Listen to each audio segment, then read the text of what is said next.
1975 වර්ෂය. සබරගමු නිම්නේ කෙළවර රත්නපුරේ මහා වනාන්තරයට බිලූණු බාහිර ලෝකයට අමතක වී ගිය හුදෙකලා ඉසව්වක් තිබුණා.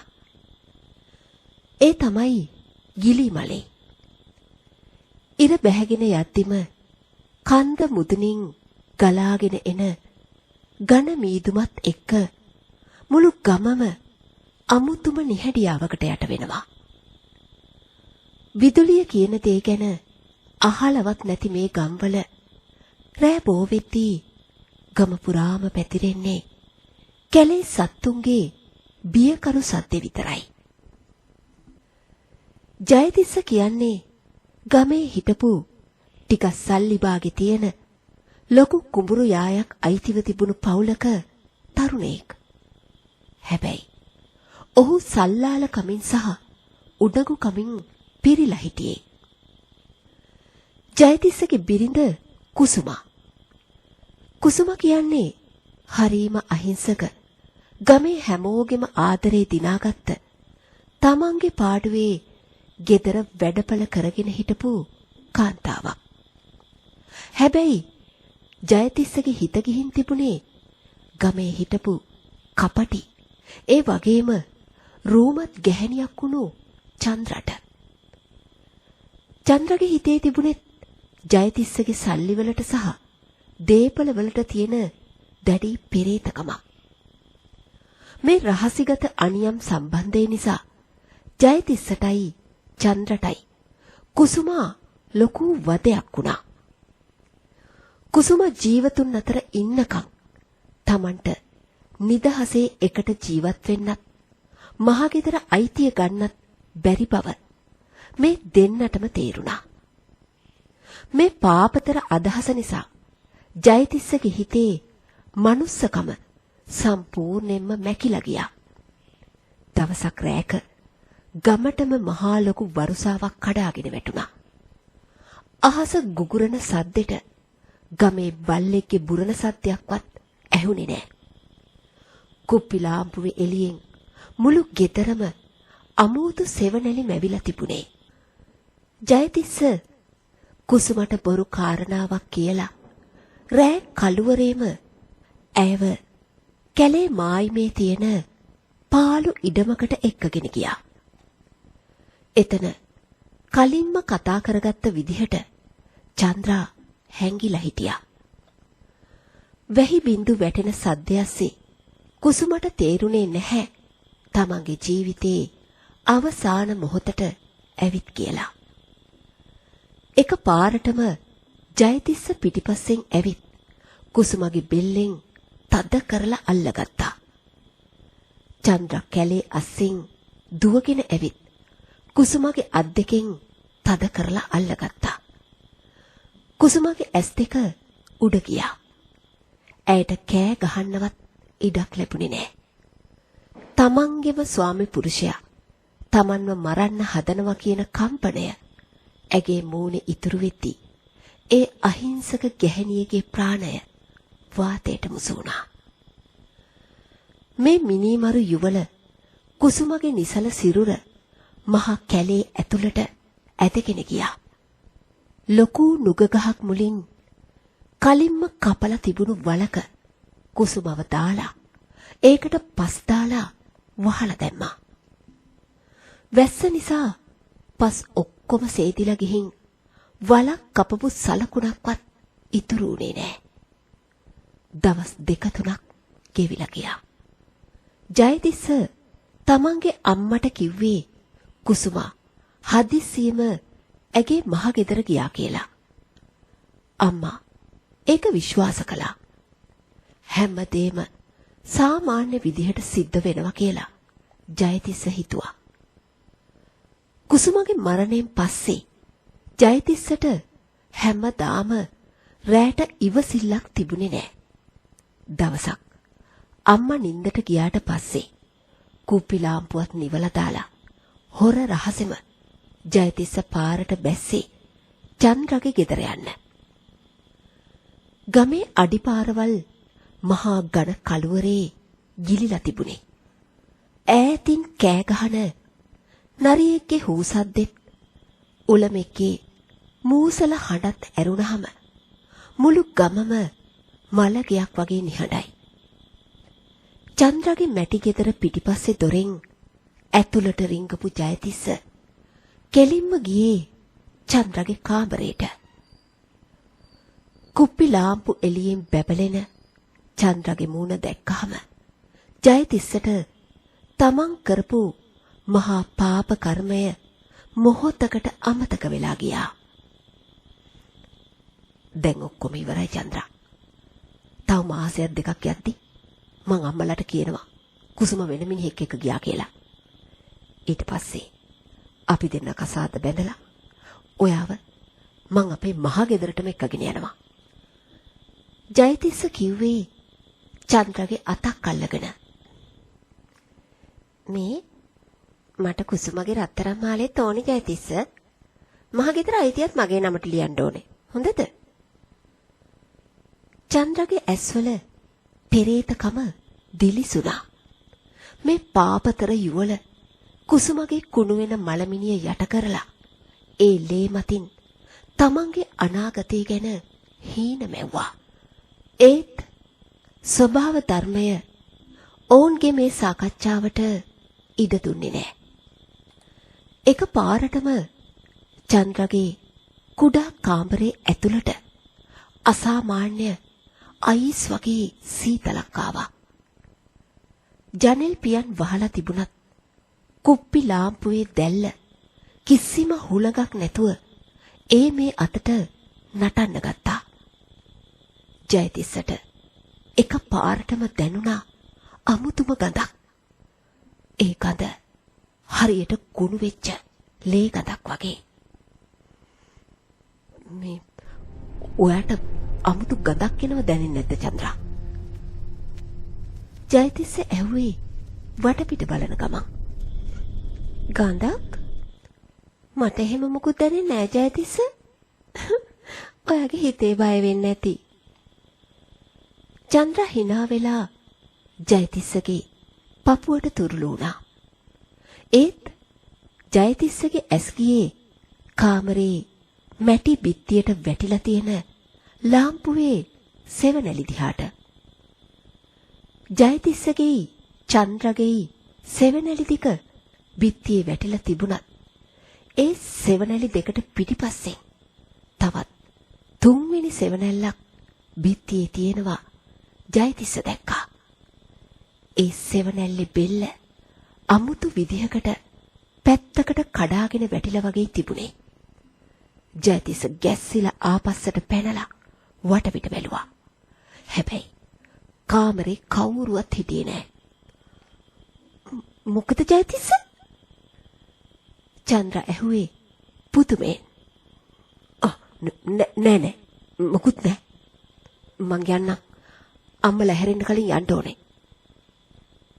එහෙම කියපු ජයතිස්ස වේවුලන අත්වලින් කමිසේ බොත්තම් දාගෙන කඩි මුඩියේ චන්ද්‍රගේ ගෙදරින් එළියට බැස්සා. එළියට බහැපු ජයතිස්ස මහා ඝන කළුවරේ ගුරු පාර දිගේ මහ ගෙදරට යන්න පටන් ගත්තා. පන්දමක්වත් අතේ තිබුණේ නැති නිසා එයා ගියේ අඩිපාරේ හුරුවට. එක පාරටම ජයතිස්සට දැනුණා කවුදෝ කෙනෙක් තමන්ගේ පිටිපස්සෙන් එනවා වගේ. තමන් අඩිය තියනකොට පිටිපස්සෙන් සරස් ගාලා කොළ රොඩු පෑගෙන සද්දයක් ඇහුණා.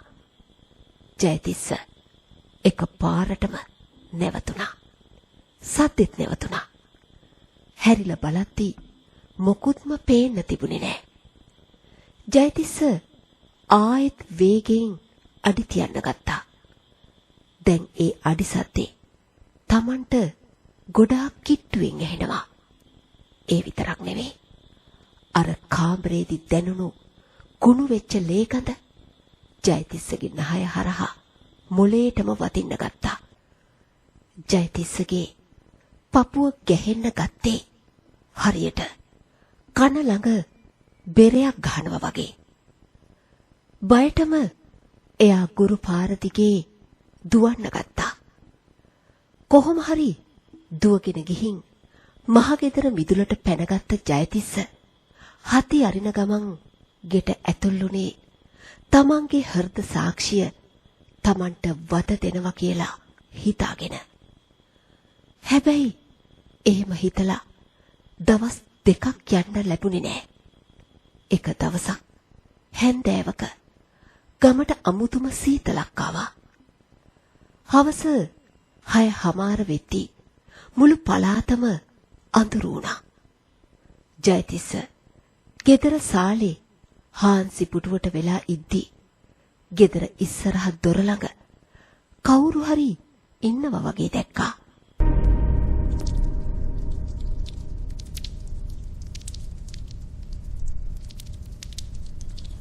ජයතිස්ස හැරිලා බලද්දි එයාගේ ඇස් දෙක අතහ ගන්න බැරි වුණා.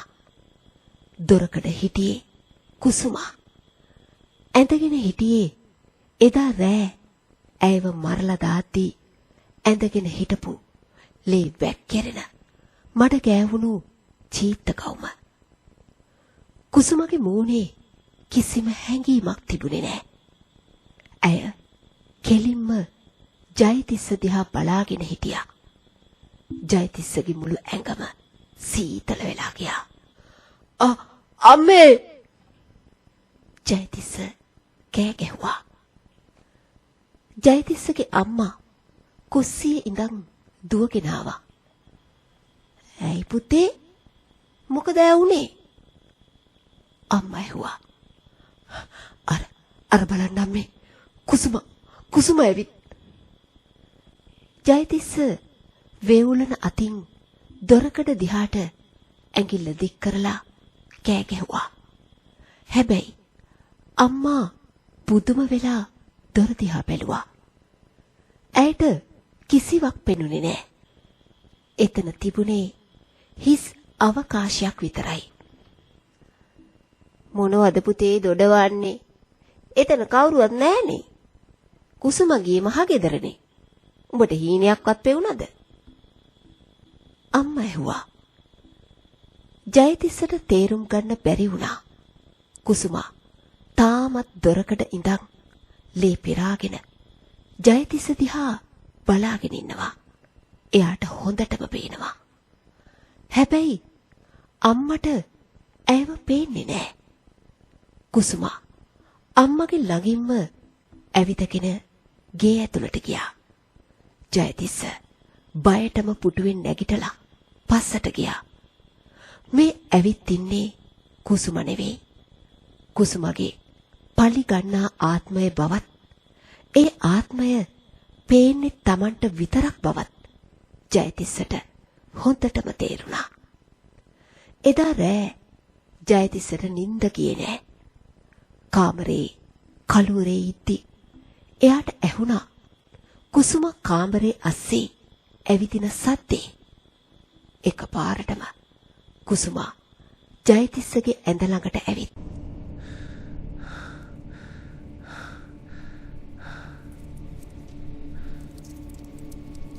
පාත්තුණා. ඇගේ ඇඟෙන් ආවේ අර චන්ද්‍රගේ ගෙදරදි දැනුණු කුණු විච්ච ලේ ගඳමයි. "මං ආව ජයතිස්ස. ඔයාලව හොයාගෙන ආවා." ඒ කටහඬ ජයතිස්සගේ කන් දෙක අස්සේ දෝංකාර දුන්නා. ජයතිස්ස කෑ ගහගෙන කාමරෙන් එළියට දිව්වා. අම්මා නැගිටලා බලද්දී ඔහු තනියම බිත්තියකට ගුලි වෙලා වේවුලමින් හිටියා. අම්මා හිතුවේ පුතාට මොකක් හරි යක්ෂ දෝෂයක් කියලා. පහුවදා උදේ ජයතිස්සට අහන්න ලැබුණු ආරංචියෙන් එයාගේ පණ ගියා. ගමේ කට්ටිය චන්ද්‍රගේ ගෙදරට වට වෙලා හිටියා. චන්ද්‍රා තමන්ගේ කාමරේ ඇතුලේ මැරිලා වැටිලා හිටියා. ගමේ මිනිස්සු කිව්වේ රෑ සර්පේ කාලා හරි පපුවේ අමාරුවක් හැදිලා හරි මැරෙන්නේ නැති කියලා. හැබැයි චන්ද්‍රගේ මූණේ තිබුණේ මහා භයානක දෙයක් දැකලා බයෙන් ගල් වෙච්ච පෙනුමක්. චන්ද්‍රගේ බෙල්ලේ අත් දෙකකින් තද කරපු කළු පාට සලකුණු තියෙන බව ජයතිස්ස දැක්කා. ඒ වගේම චන්ද්‍රගේ අතේ කුසුමා එදා රෑ ඇඳගෙන හිටපු චීත්ත ගවුමේ පොඩි රෙදි කෑල්ලක් ගුලි වෙලා තිබුණා. ජයතිස්සට තේරුණා ඊළඟ වාරය තමන්ගේ කියලා. කුසුමගේ ආත්මය පළමුවෙන්ම තමන්ගේ පරම හතුරව බිලිගත්තා. දැන් ජයතිස්ස ඉන්නේ මහා ලොකු මානසික ව්‍යාකූලත්වයක. කුසුමගේ ආත්මය මුළු දවසම ගෙදර ඇතුලේ ඉන්නවා. ජයතිස්සට පේනවා. දවල් කෑම වෙලාවේ අම්මා ජයතිස්සට බත් පිඟානක් ගෙනත් දුන්නා. හැබැයි ඔහු දැක්කේ කුසුමගේ කුණු වෙච්ච අත් දෙකෙන් ඒ බත් පිඟාන තමන්ට දික් කරනවා වගේ. එපා! මට ඕක එපා! මේක මට වස දෙන්න හදන්නේ. ජයතිස්ස බත් පිඟාන වීසි කරලා දැම්මා. අම්මා අඬන්න ගත්තා. අනේ දෙයියා දුරුවනේ, මේ කොල්ලට මොනවා වෙලාද? මමනේ බත් එක දුන්නේ. ජයතිස්ස කොච්චර ඇත්ත කිව්වත් එයාට පේන දේවල් අම්මට පෙනුනේ නෑ. ඇය දැක්කේ හිස් අවකාශයට කෑ ගහන තනියම කියවන මානසික රෝගියෙක් බවට පත්වෙමින් ඉන්න තමන්ගේ පුතාව විතරයි. ජයතිස්සට කන්න බොන්න බැරි වුණා. දවස් ගාණක් යද්දී ඔහුගේ පෙනුම සම්පූර්ණයෙන්ම වෙනස් වුණා. කොණ්ඩේ වැවිලා, ඇස් වටේ කළු වෙලා ඇටසැකිල්ලක් වගේ වුණා. එයා අම්මට කෑ ගහලා කිව්වා, අම්මේ, මේ ඉන්නේ කුසුමා. මේ යක්ෂණියක්. අපි මෙයාව මරලා වල දැම්මා. අර බලන්න, එයා මගේ දිහා බලාගෙන hina වෙනවා කියලා. හැබැයි අම්මා හිතුවේ ජයතිස්සට සම්පූර්ණයෙන්ම පිස්සු හැදිලා කියලා. උඹට පිස්සුද දරුවෝ? කුසුම මහ ගෙදර ඉන්නේ. උඹ මොනවාද උඩවනවද? කුසුමගේ ආත්මය ජයතිස්සව එකපාර මරන්න නැතුව ඔහුව මානසිකව ටිකෙන් ටික විනාශ කරමින් හිටියා. බැරිම තැන අම්මා ගෙදරට ගමේ වෙද මහත්තයාවත් එක්කගෙන ආවා. ජයතිස්සට තියෙන යක්ෂ දෝෂය බලලා නූලක් බඳින්න. වෙද මහත්තයා මන්තර මතුරමින් ජයතිස්සගේ ඉස්සරහ වාඩි වෙලා හිටියා. ඒ වෙලාවේ ජයතිස්ස දැක්කා කුසුමා වෙද මහත්තයාගේ පිටිපස්සෙන් හිටගෙන තමන්ගේ දිහා බලාගෙන අමුතු විදිහට hina වෙනවා. කුසුමගේ ඇස් වලින් ලේ බේරෙනවා. මේක දැකලා ජයතිස්සට තමන්ගේ කේන්තියයි බයයි පාලනය කරගන්න බැරි වුණා. ඔබ තාම මට වද දෙනව නේද? එහෙම කියපු ජයතිස්ස එකපාරටම එතන තිබුණු ලොකු පිහියක් අරගෙන කුසුමගේ ඇඟට පැන්නා. අම්මයි වෙද මහත්තයයි බය වෙලා කෑ ගහද්දී ජයතිස්ස හිස් අවකාශයට පිහියෙන් අනින්න ගත්තා. ඔහු දැක්කේ තමන් කුසුමගේ පපුවට පිහියෙන් අනිනවා වගේ. හැබැයි අනිත් අයට පෙනුනේ ජයතිස්ස හිස් අවකාශයකට පිහියෙන් ඇනලා කෑ ගහනවා විතරයි. ඇත්තටම ජයතිස්සගේ පිහි පාරවල් වලින් කුසුමට කිසිම දෙයක් වුණේ නෑ. කුසුමා කිසිම වේදනාවක් නැතුව ජයතිස්ස දිහා බලලා මහා හයියෙන් hina වෙන්න ගත්තා. ඒ hina සද්දෙත් ඇහුනේ ජයතිස්සට විතරයි. ඒ hinaව දැකලා ඔහුගේ මුළු ලෝකෙම කඩාගෙන වැටුණා. එයාට තේරුණා ආත්මයක් මරන්න බෑ කියලා. ඇයි උඹ මැරෙන්නේ නැත්තේ? මං උඹව මැරුවා. මායි චන්ද්‍රයි එකතු වෙලා උඹව මරලා අර කැලේ නුග ගහමුල වල දැම්මා. ඇයි උඹ තාම මෙහෙ ඉන්නේ? මට සමාවෙයන් කුසුමා. ජයතිස්ස පිහිය බිම දාලා ඔළුවේ අත් දෙක ගහගෙන බිම පෙරලි පෙරලි කෑ ගහලා අඬන්න ගත්තා. මේ භයානක පාපොච්චාරණය අහලා අම්මයි වෙද මහත්තයයි ගල් ගැහිලා බලාගෙන හිටියා. යක්ෂ දෝෂයක් කියලා හිතාගෙන හිටියට තමන්ගේ පුතා කරලා තියෙන්නේ මහා ක්‍රූර මිනි මැරුමක් බව අම්මට තේරුණා. ජයතිස්ස තමන්ගේ කටින්ම තමන් කරපු මිනි මැරුම පිළිගත්තා. වෙද මහත්තයා වහාම ගිහින් පොලිසියට මේ ගැන දැනුම් දුන්නා. පොලිසියෙන් ඇවිත් ජයතිස්ස කිව්ව විදිහට නුග ගහමුල හාරලා බලද්දී කුසුමගේ දි รา පත් වෙමින් තිබුණු මල සිරුර හොයාගත්තා. ජයතිස්සව අත්අඩංගුවට ගත්තා. හැබැයි එයාගේ මානසික තත්වය සම්පූර්ණයෙන්ම විනාශ වෙලා ඔහුට සිහියක් නොමැති මට්ටමට පත් වෙලා තිබුණු නිසා අධිකරණයෙන් ඔහුව අංගොඩ මානසික රෝහලට යවුවා. ඒ මානසික රෝහලේ අඳුරු කුටියක් ඇතුලේ ජයතිස්ස තනියම කෑ ගහනවා.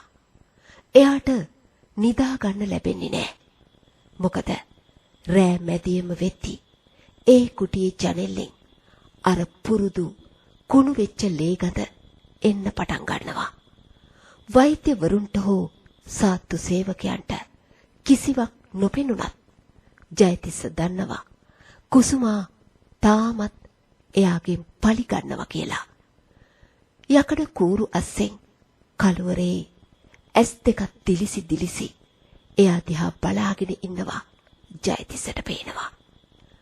Tamanට පේන දේ ලෝකෙ වෙන කිසිම කෙනෙකුට පේන්නේ නැති එක තරම් ලොකු දඬුවමක් තවත් මේ ලෝකේ නෑ. කරපු පව් කවදාවත් මේ ආත්මෙදිම නොගෙවා යන්න බැහැ කියලා කියන්නේ නිකම්ම නෙවෙයි.